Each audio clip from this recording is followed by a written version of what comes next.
Sobat Otobis CNBC Indonesia, kembali lagi bersama saya Leon Saragi. Di belakang saya ada MG Maxus 9. MG ngeluarin mobil MPV yang bongsor, yang mewah, yang jadi penantang Alphard. Tapi belum tahu kapan akan sampai di konsumer. Tapi kalau ngelihat ini, sepertinya kok kayaknya dimensinya kecil daripada Alphard. Tapi salah teman-teman. Dari spesifikasinya sendiri, ini panjangnya aja 5,27, lebarnya itu 2 meter, dan tingginya 1,8. Memang kelihatannya agak pendek sih ya. Tapi ini juga pantas disebut sebagai kompetitor Alphard. Nah, kalau dilihat dari depan ini, desainnya looks simple. Semua pakai LED, ada DRL-nya, lampunya juga ada pakai LED semua, dan ada garnish chrome di bagian depannya.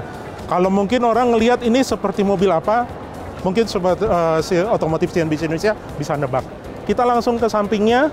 Nah, di MG EV9 ini penggeraknya pakai Continental, rimnya 19, 2355, 2555. Tapi mungkin orang ngelihat dengan bodi sebongsor ini kayaknya kekecilan ya. Mungkin naik ke 20 mungkin masih cocok kali.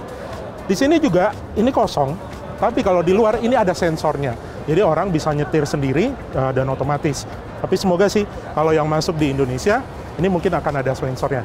Di belakang ini kita lihat very simple, nggak ada yang macam-macam.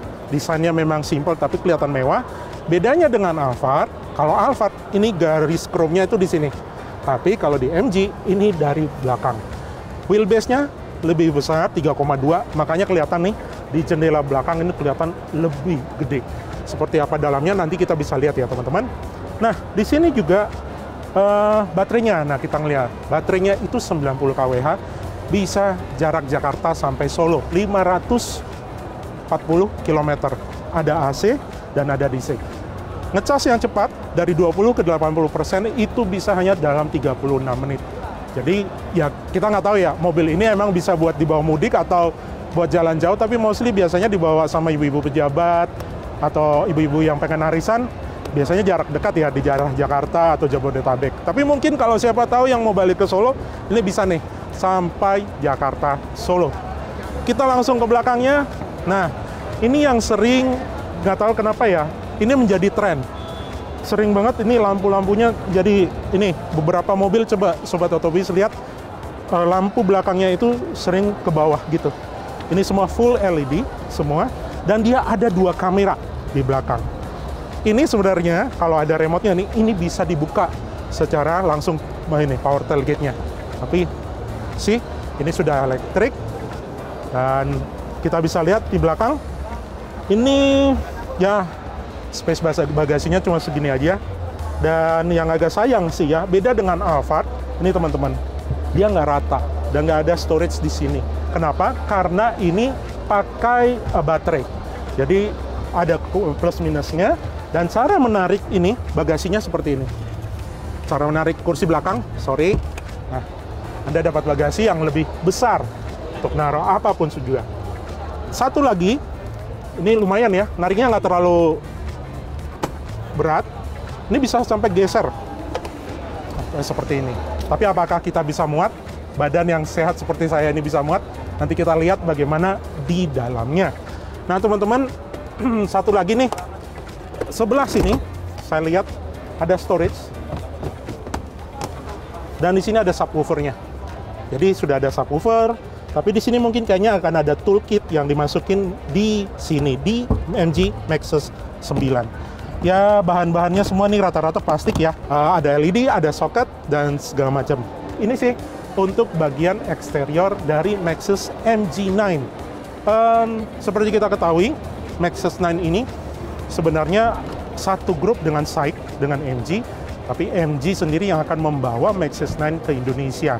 Kabarnya sih sudah ada 2.000 yang mesen ya, dan kabarnya juga akan diproduksi CKD di Indonesia.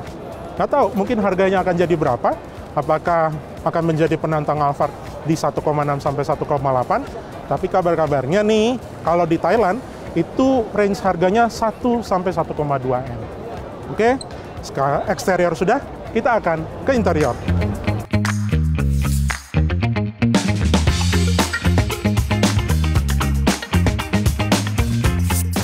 Ya, nah berikutnya kita akan masuk ke bagian interiornya.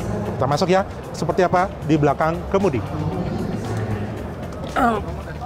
Nah, sudah ada di belakang kemudi MG Maxus 9. Impresi pertama, setirnya gede. Dan yang agak unik nih, setir juga ada heaternya teman-teman, sobat Otobis. Ini ada heaternya di luar, biasanya ya kalau yang MPV premium biasanya ada heater, ada cooler untuk kursi ya. Tapi ini juga ada heater di setirnya. Nah, satu yang kurang dari setir MG Maxus 9, manual. Lihat nih, tilt dan teleskopiknya masih manual dibandingkan Alphard atau Vellfire sendiri. Depan ada speedo, layar kecil, tapi sayang ini disclaimer dulu karena lagi ngecas, baterainya lagi dicas, jadi kita nggak bisa ngeliat apa-apa. Nah, ini di sini simple aja, nanti ada speedometernya, ada odometernya dan segala macam. Di bagian dashboard ini ada layar 12,3 inci. Ada sih satu kekurangannya, nyalain lampu harus dari sini. Nggak ada loh switchnya di sini. Nggak ngerti ada di mana. Tapi ya di sini nih cuma ya begitulah. Agak ribet sih bagi kita yang orang Indonesia suka mencet-mencet sana sini ya. Kayaknya agak ribet kalau kita nyalain lampu harus dari touchscreen. Berikutnya di sini juga ya seperti biasa mobil-mobil Eropa, sen di kiri. Lalu untuk drive, mundur dan segala macam ada di kanan, shiftnya. Lalu ya ini kurang lebih mirip-mirip kayak mobil Eropa. Soft touch, ini soft touch glass. Di sini juga soft touch. Saya suka nih handle-nya. Di sini juga ya slick sih, lumayan slick. Dan di sini nih, di sini ada wireless charger untuk tempat mungkin naruh cup. Di sini juga ada besar, tempatnya gede banget ini di dalam ini. Di sini ada juga slot USB. Ya semoga aja sih untuk di Indonesia akan ada USB-C ya. Terus power, dia ada di sini 12 volt as usual. Saya nggak tahu apakah ini sebagai nanti untuk wireless charger, tapi kayaknya sepertinya ini untuk wireless chargernya. Lalu untuk driver seat ini bisa diatur, semua adjusted by electric. Bisa lambar, bisa juga maju mundur, bisa ninggiin dan semuanya ini lumayan komplit sih untuk driver yang ada di depan. Di atas seperti biasa normal LED dan LED. Nah, yang ini juga seperti biasa Alphard dan juga Vellfire ini ada digital. Ya, untuk digital seperti biasa di atasnya nih. Ini yang mungkin tidak ada di Alphard dan di Vellfire. Untuk drivernya itu kalau di Alphard atau di Vellfire mungkin cuma tilt aja, tetapi ini bisa kebuka. Nah, mungkin bagi Anda yang mau tahun 2029 mau kampanye, ini bisa nih, bisa dari sini atau nanti dari belakang. Ini kursinya agak keras sih, kurang begitu empuk, tapi ya enak lah untuk kita bisa drive di mobil yang so-called penantang atau Alphard killer. Depan sudah, kita ke belakang. Kita masuk ke baris 2, seperti apa sih enaknya ada di baris 2, karena biasanya mobil pejabat itu biasanya baris 2, nggak pernah di baris 1. Yuk, kita masuk. Nah, kita masuk nih. Masuk ke dalam. Nggak begitu tinggi, enak. Dan ini nih, yang dicari-cari, ada footrest-nya. Alphard dan Vellfire, nggak tahu kenapa, di generasi 3 atau generasi 2, itu nggak ada. Di generasi 2 deng ada, tapi setelah itu generasi sesudahnya nggak ada footrest-nya. Nah, kita akan coba tutup dulu deh. Nah, ini sebenarnya bisa sih kita tutup dari sini. Oke. Nah, impresi saya duduk di baris 2 cukup nyaman. Badan sehat seperti ini ternyata bisa masuk ya. Tinggi saya 180 cm. Izin Mas Fitra niru bentar ya. Lalu di sini oke, ada gagang seperti biasa, plastik. Ini plastik, tapi di sini banyak soft touch juga. Footrest ini memang yang nggak ada lagi di Alphard atau Vellfire jenis baru. Di sini ada tempat penyimpanan, di sini juga ada, dan benar-benar dimanjakan. Tempat AC as usual. Tapi yang menarik di baris 2 ini adalah ini nih, untuk yang kontrolnya. Tempat monitor untuk kontrolnya itu sebesar handphone, yang tinggal di slide aja seperti ini. Dan yang bikin enak di sini nih, kita bisa ngatur, misalnya contoh nih, kita extend. Nah, lihat, kita pencet extend, dia akan belok ke kiri. Dan seperti apa ya? Wah, nih lihat, ternyata sampai naik ke atas dan kita bisa beristirahat. Nggak hanya sekedar itu, tapi juga dipanjangin nih sama MG, dikasih teknologi benar-benar untuk penumpang yang di baris kedua dimanjain. Sayangnya di sini nih untuk ininya nggak bisa ditekuk ya. Biasanya orang kalau tidur kan sering jatuh kiri kanan ya. Tapi biasanya kan kalau di pesawat ada jatuh kiri kanan, tapi yang ini nggak bisa ini. Oke, next, apalagi yang kita bisa ini? Mungkin di sini juga ada massage. Nah, ini ada massage, ada comfort, ada butterfly, ada waist, ada snake. Snake apaan ya? Nah, kita coba deh comfort. Seperti apa sih fitur dari massage comfort? Waduh. Ya memang sih, kalau di mobil-mobil pejabat yang beginian perlu ya, apalagi baru capek dari kampanye seperti kemarin, untuk persiapan 2029 biar nggak capek-capek banget ya trip ke daerah pemilihan. Nah, selain massage ini yang dengan banyak fiturnya, ada pulse, ada snake, ada ini bahkan bisa di set loh ya, low, medium, dan sampai high bahkan. Nah, ini setelah massage ada lagi yang lain nih. AC control juga bisa dari sini. Ngontrol AC bisa, terus ngontrol yang lain juga bisa nih. Apalagi ya? Ada vehicle control. Nah, vehicle control ini untuk buka pintu, buka jendela, dan lain sebagainya. Di sini juga di seat control ini pokoknya kita dikasih orang-orang yang duduk di belakang ini benar-benar dikasih kemanjaan untuk misalnya nih contoh window. Misalnya kita bisa slide turun bawah, turun atas, tapi sayangnya mungkin karena baru lagi dicas ya. Jadi disclaimer, ini karena baru dicas kayaknya dimatiin dulu. Jadi ini bisa mengontrol semua dari baris kedua. Nah, balik lagi ke model kursinya, akan seperti apa sih kalau seandainya nih misalnya kita tambahin atau kita misalnya ada memorinya nih, misalnya nih sleep comfort. Oke, nah ini bisa tidur, bahkan bisa tidur sampai seperti ini. Orang kaya mungkin di sini kecapean, bisa juga tidur di sini. Tapi sayangnya teman-teman yang ada di sini, saya harus naik cepet deh. Ini terlalu lama. Karena apa? Semuanya by electric, semuanya by memori yang ada di sini. Jadi turunnya juga nggak bisa terlalu cepat kalau kita pakai manual. Nah, ini di baris kedua. Apalagi sih yang ada di baris kedua selain kursi yang ada ini, yang bikin enak. Ini yang jadi jagoan, yaitu apabila Anda ingin merasa seperti ya capres-capres kemarin. Atas sunroof yang ada panoramic roof-nya sampai kebuka di belakang, sobat otomotif. Kita coba lihat ya ke atas yuk.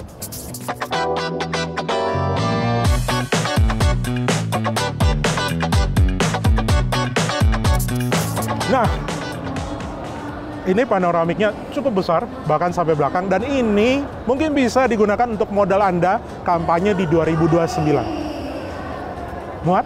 Mirip nggak kayak yang kemarin? Gini-gini, dada-dada, udah cocok kali, mungkin pilih saya ya, di 2029. Jadi bagi Anda yang ingin mau nyalonin di 2029, mobil ini mungkin cocok untuk Anda untuk kampanye nanti. Kita masuk lagi ke dalam.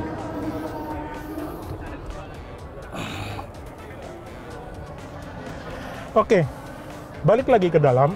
Selain tadi yang saya sebutkan soal bisa di-extend dan segala macam, heat dan cooling untuk kursi is a must untuk mobil premium. Kalau nanti harganya mungkin lebih murah kita nggak tahu, tapi kita bisa melihat spesifikasi yang ada di sini memang apa ya, banyak.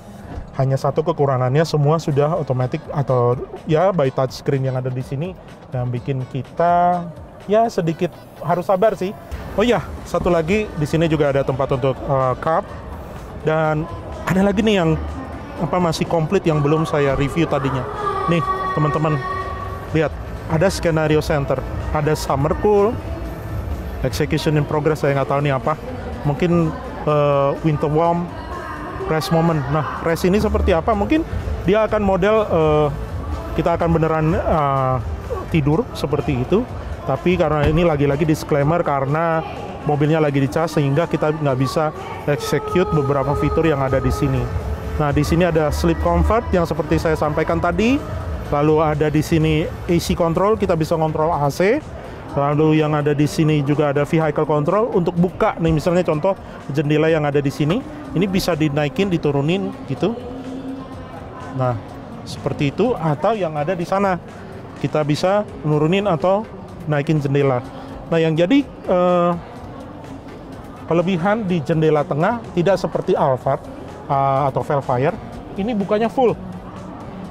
Kalau di Alphard atau di Vellfire ya dia sudah sempit, terus agak-agak bonggolan di situ. Jadi ini lumayan sih, bisa kita turunin dan full naikin seperti itu. Fitur yang lain yang ada adalah ini nih, meja makan. Seperti ini, tap, dan dibuka seperti ini. Ya ada pattern-pattern kayu seperti ini. Tapi sayangnya sih menurut saya ini kekecilan ya. Karena dan kok kayaknya kurang firm ya untuk meja ini ya. Tapi itulah, not bad, bagus juga. Ada seperti ini. Nah, untuk dimasukin sama juga, kita tinggal tekan ke bawah.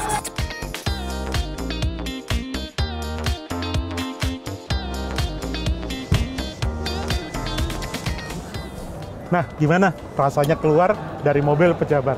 Mungkin kayak ala-ala doorstop di istana ya. Oke, ini adalah MG Maxus 9. Kita sudah ngelihat ke dalam dan keluarnya. Spesifikasinya juga lumayan. Dengan harga 1 sampai 1,2 katanya di Thailand. Kita nggak tahu yang ada di Indonesia. Mereka juga menawarkan fitur safety yang lumayan komplit. Kamera 360, ada sensor di depan, ada 2 kamera di belakang yang bikin kita bisa berkendara dengan nyaman dan selamat. Lantas, apakah MG Maxus 9 jadi pilihan Anda dibandingkan Alphard yang sudah ada dan Vellfire yang sudah ada sejak lama, sekitar di harga 1,6 dan 1,8? Dan apakah mungkin Anda meragukan soal service-nya? Itu kembali kepada Sobat Otobis CNBC Indonesia. Dan demikian review MG Maxus 9, dan kita akan beralih ke kompetitor yang lainnya yang sama-sama buatan China, yaitu BYD bersama Ferry Sandi. Tetap di CNBC Indonesia, Beyond Business.